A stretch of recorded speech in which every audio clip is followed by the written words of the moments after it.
السلام عليكم أصدقائي من قناة تو جيمرز.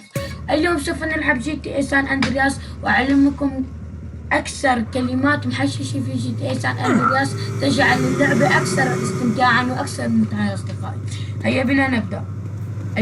في المرتبة الرابعة البوكس الذهبي يا أصدقائي.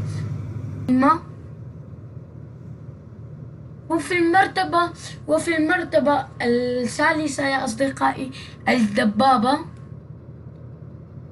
وفي المرتبة الثانية كلمة عدم الموت.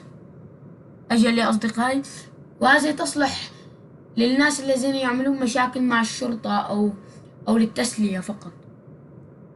وفي المرتبة الأولى يا أصدقائي الجاكيت باك، إنها كلمة سر رهيبة يا أصدقائي. أعلم أن الكل منكم قد جرب هذه الكلمة تقريبا، والذي لم يجربها أنصح بتجريب هذه الكلمة لأنها جدا رهيبة. وإلى اللقاء يا أصدقائي، أراكم في الحلقة القادمة. يا أصدقائي، إذا تبون مني أن أنزل حلقات ببجي، أنا محترف ببجي يا أصدقائي. إذا تريدون أن أنزل حلقات ببجي يا أصدقائي اكتبوا لي في التعليقات أو زيادة واحد مشترك في هذا المقطع. إن شاء الله يا أصدقائي، أراكم في الحلقة القادمة. سلام عليكم.